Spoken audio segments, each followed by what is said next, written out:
ಶ್ರೀ ಸಾಯಿ ಸಚ್ಚರಿತೆ 40ನೇ ಅಧ್ಯಾಯ.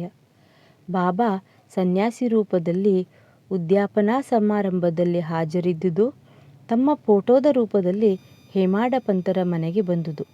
ಬಾಬಾರವರು ತಮ್ಮ ಭಕ್ತರಾದ ಬಾಳಾಸಾಹೇಬ್ ದೇವ್ ಅವರ ತಾಯಿಯ ಉದ್ಯಾಪನಾ ಸಮಾರಂಭಕ್ಕೆ ಹೇಗೆ ಹೋಗಿದ್ದರು ಮತ್ತು ಬಾಂದ್ರಾದಲ್ಲಿ ಹೇಮಾಡ ಪಂತರ ಮನೆಗೆ ಹೋಳಿ ಹುಣ್ಣಿಮೆಯ ದಿನ ಔತಣಕ್ಕೆ ಹೇಗೆ ಬಂದರು ಎಂಬುದನ್ನು ಈ ಅಧ್ಯಾಯದಲ್ಲಿ ವಿವರಿಸಿದೆ. ಯಾರು ಲೌಕಿಕ ಮತ್ತು ಪಾರಮಾರ್ಥಿಕ ಉಪದೇಶಗಳನ್ನು ಕೊಡುತ್ತಾ ಭಕ್ತರು ತಮ್ಮ ಜೀವನದ ಗುರಿಯನ್ನು ಮುಟ್ಟುವಂತೆ ಮಾಡಿದರೋ, ಯಾರು ತಮ್ಮ ಅಭಯ ಹಸ್ತವನ್ನು ಭಕ್ತರ ಮಸ್ತಕದ ಮೇಲಿಟ್ಟು ತಮ್ಮ ಶಕ್ತಿಯನ್ನು ವರ್ಗಾಯಿಸಿ ಪಡೆಯಲು ಅಸಾಧ್ಯವಾದ ವಸ್ತುಗಳನ್ನು ಅವರು ಪಡೆಯುವಂತೆ ಮಾಡಿದರೋ, ಯಾರು ತಮ್ಮ ಭಕ್ತರನ್ನು ಆಲಂಗಿಸಿಕೊಂಡು ಭಕ್ತರು ತಾವೇ ಭಕ್ತರು ಎಂಬ ಏಕೀಭಾವದೊಂದಿದ್ದರೋ ಅಂತಹ ಸಾಯಿಬಾಬಾರವರೇ ಧನ್ಯರು. ಉದ್ಯಾಪನಾ ಸಮಾರಂಭ. ಶ್ರೀ ಬಿ ವಿ ದೇವ್ ಅವರು ಠಾಣೆ ಜಿಲ್ಲೆಯ ಡಹಾಣುವಿನಲ್ಲಿ ಮಾಮಲೆದಾರರಾಗಿದ್ದರು. ಅವರ ತಾಯಿಯು 25-30 ಹರಕೆಗಳನ್ನು ಮಾಡಿಕೊಂಡಿದ್ದು ಆ ಸಂಬಂಧವಾಗಿ ಉದ್ಯಾಪನಾ ಸಮಾರಂಭವನ್ನು ಆಚರಿಸಬೇಕಿತ್ತು. 100-200 ಜನ ಬ್ರಾಹ್ಮಣರ ಸಂತರ್ಪಣೆಯೇ ಈ ಸಮಾರಂಭ. ಈ ಶ್ರೀದೇವ ಅವರು ಒಂದು ದಿನ ನಿಶ್ಚಯಿಸಿ, ಸಾಯಿಬಾಬಾರವರು ಈ ಸಮಾರಂಭಕ್ಕೆ ಬರದಿದ್ದರೆ ಸಮಾರಂಭವು ಶೋಭಿಸುವುದಿಲ್ಲವೆಂದು ಅವರನ್ನೂ ಸಹ ಊಟಕ್ಕೆ ಕರೆದುಕೊಂಡು ಬರುವಂತೆ ಶಿರಡಿಯಲ್ಲಿಯ ಬಾಪು ಸಾಹೇಬರಿಗೆ ಪತ್ರ ಬರೆದರು. ಬಾಬಾರವರು ಆಮಂತ್ರಣ ನೋಡಿ, ನನ್ನನ್ನು ಸ್ಮರಿಸುವವರ ಬಳಿ ನಾನು ಸದಾ ಇರುತ್ತೇನೆ. ನನಗೆ ವಾಹನ ಸೌಕರ್ಯದ ಅಗತ್ಯವಿಲ್ಲ. ನನ್ನನ್ನು ಪ್ರೀತಿಯಿಂದ ಆಹ್ವಾನಿಸಿದವರ ಹತ್ತಿರ ನಾನು ಶೀಘ್ರವಾಗಿ ಓಡುತ್ತೇನೆ. ನಾನು, ನೀನು ಮತ್ತು ಇನ್ನೊಬ್ಬನ ಜೊತೆಗೂಡಿ ಬರುತ್ತೇವೆಂದು ಉತ್ತರ ಬರೆದು ಹಾಕು ಎಂದರು. ಶ್ರೀ ಜೋಗರವರು ಅದರಂತೆ ದೇವ್ ಅವರಿಗೆ ಉತ್ತರಿಸಿದರು. ಇದನ್ನು ನೋಡಿ ದೇವ ಅವರು ಆನಂದಭರಿತರಾದರು. ಆದರೆ ಬಾಬಾ ರಾಹತಾ ರುಯಿ ನೀಮಗಾವದಿಂದ ಆಚೆಗೆ ಎಲ್ಲೂ ಹೋಗಿರಲಿಲ್ಲ. ಆದರೂ ಸಿದ್ಧ ಪುರುಷರಾದ ಬಾಬಾರವರಿಗೆ ಯಾವುದೂ ಅಸಾಧ್ಯವಿಲ್ಲ. ಯಾವ ರೂಪದಲ್ಲಿಯಾದರೂ ಬಂದು ತಮ್ಮ ಅಭೀಷ್ಟವನ್ನು ನೆರವೇರಿಸುತ್ತಾರೆಂದು ಶ್ರೀದೇವ ದೃಢನಂಬಿಕೆಯಿಂದ ಇದ್ದರು. ಇದಕ್ಕೆ ಕೆಲವು ದಿನಗಳ ಹಿಂದೆ ಗೋ ಸಂರಕ್ಷಣಾ ಕಾರ್ಯಕರ್ತನೆಂದು ಹೇಳಿಕೊಂಡು ಒಬ್ಬ ಸನ್ಯಾಸಿಯು ಡಹಾಣುವಿನ ರೈಲ್ವೆ ಸ್ಟೇಷನ್ ಮಾಸ್ತರರ ಬಳಿ ಬಂದು ಚಂದಾ ಎತ್ತಲು ಬಂದಿದ್ದನು. ಆಗ ಅವರು, ದೇವ ಮಾಮಲೆದಾರರ ಕಡೆ ಹೋಗಿ ನಿಮ್ಮ ಕಾರ್ಯ ಸುಗಮವಾಗುತ್ತದೆ ಎಂದು ಹೇಳುತ್ತಿರುವಾಗ ಅದೇ ಸಮಯಕ್ಕೆ ಸರಿಯಾಗಿ ದೇವ ಅವರು ಅಲ್ಲಿಗೆ ಬಂದರು. ಸ್ಟೇಷನ್ ಮಾಸ್ತರರು ಸನ್ಯಾಸಿಗೆ ದೇವ ಅವರ ಪರಿಚಯ ಮಾಡಿಕೊಟ್ಟರು. ಇಬ್ಬರೂ ಕೆಲವು ಕಾಲ ಮಾತುಕತೆ ನಡೆಸಿದರು.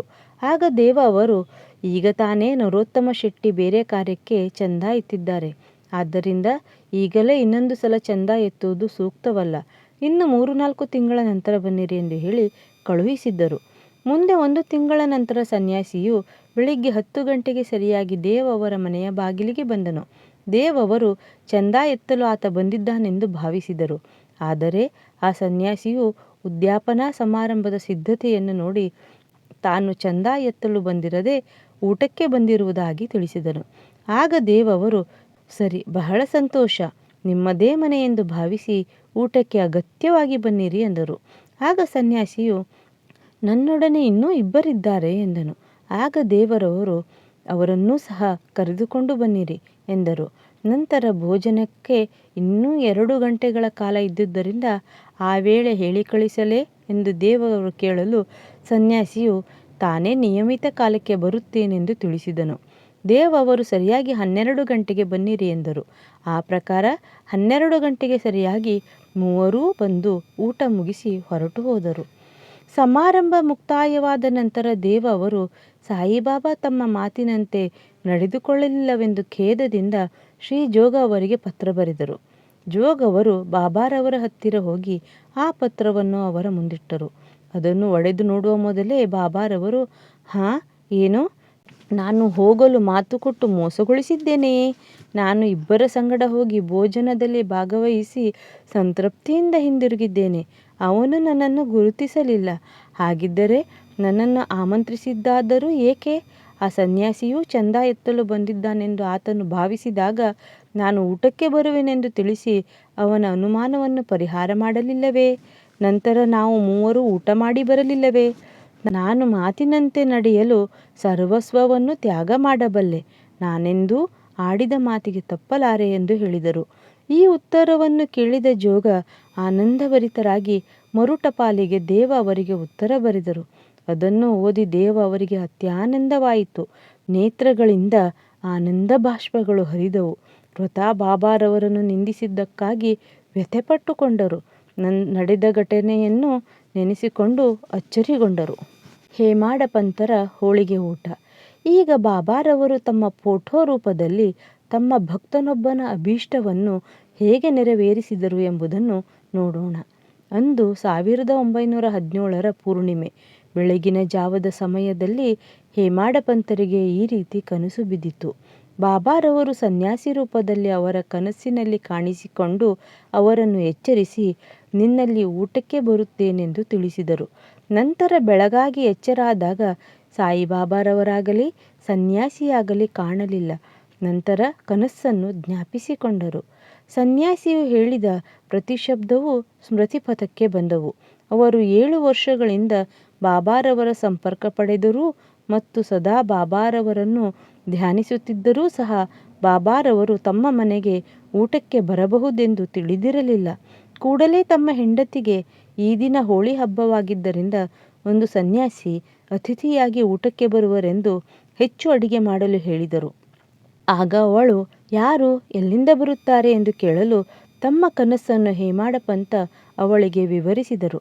ಅವಳು ಅನುಮಾನದಿಂದ ಬಾಬಾರವರು ಶಿರಡಿಯ ರುಚಿಕರವಾದ ಊಟವನ್ನು ಬಿಟ್ಟು ನಮ್ಮ ಮನೆಯ ಸಾದಾ ಊಟಕ್ಕೆಂದಾದರೂ ಬರುತ್ತಾರೆಯೇ ಎಂದು ಕೇಳಿದಳು. ಆಗ ಹೇಮಾಡ ಪಂತರು, ಬಾಬಾರವರೇ ಸ್ವತಃ ಬರದಿದ್ದರೂ ಯಾರಾದರೂ ಒಬ್ಬ ಅತಿಥಿ ರೂಪದಲ್ಲಿ ಬರಬಹುದೆಂದೂ ಹೆಚ್ಚಿನ ಅಡಿಗೆ ಮಾಡುವುದರಿಂದ ನಷ್ಟವೇನೂ ಇಲ್ಲ ಎಂದರು. ಮಧ್ಯಾಹ್ನದ ಹೊತ್ತಿಗೆ ಅಡುಗೆ ತಯಾರಾಗಿತ್ತು.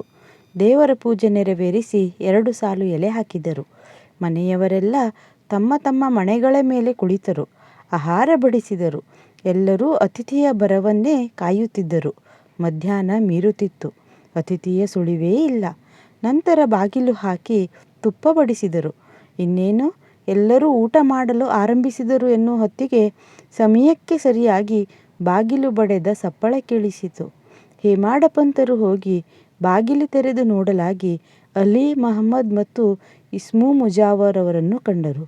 ಮನೆಯವರೆಲ್ಲ ಊಟಕ್ಕೆ ಕುಳಿತಿರುವುದನ್ನು ನೋಡಿ ತೊಂದರೆ ಕೊಟ್ಟಿದ್ದಕ್ಕಾಗಿ ಅವರು ಕ್ಷಮೆ ಬೇಡಿ, ಊಟ ಮಾಡಲು ನಿಮಗೆ ಎಲ್ಲರೂ ಕಾಯುತ್ತಿದ್ದಾರೆ, ಇದನ್ನು ತೆಗೆದುಕೊಳ್ಳಿ ಎಂದು ಹೇಳಿ ಹಳೇ ಕಾಗದದಲ್ಲಿ ಸುತ್ತಿದ್ದ ಫೋಟೋ ಒಂದನ್ನು ಹೇಮಾಡ ಪಂತರ ಕೈಗಿತ್ತು. ನಂತರ ವಿವರವಾಗಿ ತಿಳಿಸುವೆವು, ಊಟ ಮುಗಿಸಿ ಬನ್ನಿ ಎಂದು ಹೇಳಿ ಹೊರಟು ಹೋದರು. ಹೇಮಾಡ ಪಂತರು ಅದನ್ನು ಬಿಚ್ಚಿ ನೋಡಲಾಗಿ ಶ್ರೀ ಸಾಯಿಬಾಬಾರವರ ಸುಂದರ ಫೋಟೋ ಕಂಡು ಆನಂದಭರಿತರಾದರು. ನಂತರ ಆ ಫೋಟೋ ಕಣ್ಣುಗಳಿಗೆ ಒತ್ತಿಕೊಂಡು ಭೋಜನ ಗೃಹಕ್ಕೆ ಬಂದು ಅತಿಥಿಗಾಗಿ ಕಾದಿರಿಸಿ ಇದ್ದ ಸ್ಥಳದಲ್ಲಿ ಅದನ್ನಿಟ್ಟು ನೈವೇದ್ಯ ಅರ್ಪಿಸಿ ಎಲ್ಲರೂ ಊಟ ಮಾಡಲು ಆರಂಭಿಸಿದರು.